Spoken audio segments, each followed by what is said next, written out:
Greg Perkins. Thanks, Brian.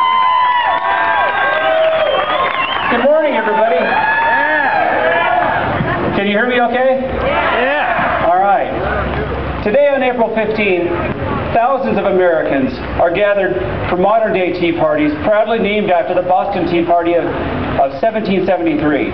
Like our revolutionary ancestors, we're protesting growing government power, protesting a government that increasingly oppresses its citizens rather than protects them.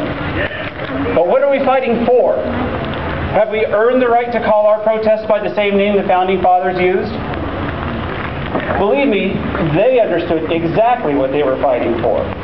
When those Bostonians boarded the cargo ship Dartmouth and hurled chests of tea into the ocean, they weren't just mad about high taxes. In fact, the Tea Act that sparked the protest actually lowered the tea tax on the colonies. No, the colonists were driven by a certain view of the proper purpose of government, which the Tea Act repudiated. That view, which would reach its full expression in the Declaration of Independence, was that the role of government is to protect individual rights, to protect the sovereign individual's right to life, liberty, property, and the pursuit of his own happiness. But over the last 2 centuries, the ideal of individual rights has all but disappeared from public discourse. In its absence, today's massive regulatory welfare state has emerged. It taxes away nearly half of our income. It tells us what medicines we can take, what light bulb we can buy. And it's rapidly consolidating control over American banks, insurance companies, and industrial giants like General Motors. So what happened?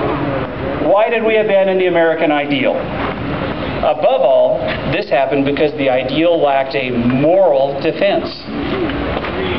To uphold the individual's political right to pursue his own happiness, we have to recognize the individual's moral right to pursue his own happiness. We just try to say such a thing and the voices will come from all sides. That's selfish.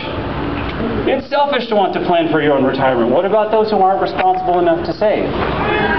It's selfish to oppose bailouts for struggling homebuyers. Why should they have to move? It's selfish to earn and keep a lot of money for yourself. What about those struggling to make ends meet? And it's all true. The pursuit of happiness is selfish. That's right. This is why you need the individual freedom of a capitalist system. You need to be left free to pursue your own interests, to follow your own judgment, to make your own life the best it can be. That's why we need to crusade for individual rights, not just against the latest Washington power grab.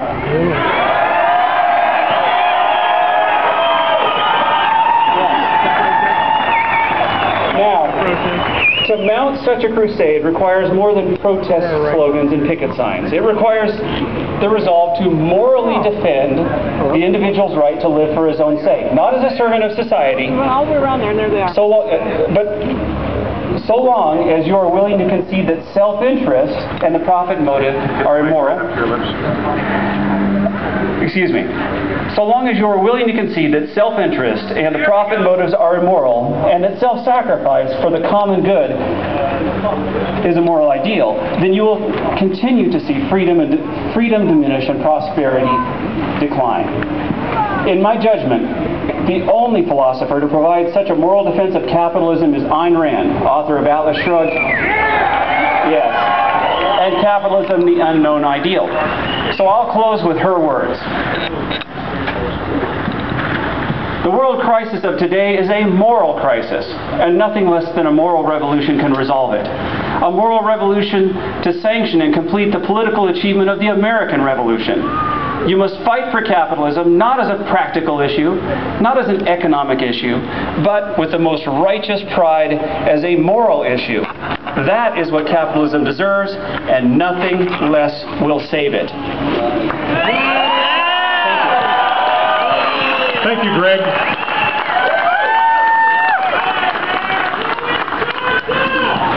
Tea Party organizers have received a letter of support from Congressman Mike Simpson. We also have here a representative from Senator Mike Crapo's office. Senator Crapo did a good thing for the people of Idaho just this last fall. There's an individual in eastern Idaho who was actually sent to jail by the Environmental Protection Agency for protecting and maintaining a flood channel. Only had water in it 2 months out of the year, but the EPA said, no, we have the right to throw you in jail under the Clean Water Act, even though the Clean Water Act provides no authority to the federal government to intervene over intermittent streams. Senator Crapo, to his credit, when he became aware of the plight of this individual, actually wrote a letter of appeal to President Bush seeking a pardon on Mr. Moses' behalf. It was unsuccessful, but it gives you a peek into the heart of Senator Crapo, who with little fanfare, little attention, went to bat for the little guy in eastern Idaho. And we have here with us from his staff, his state coordinator, to give us a word of greeting from Senator Crapo and share some thoughts. Would you please welcome State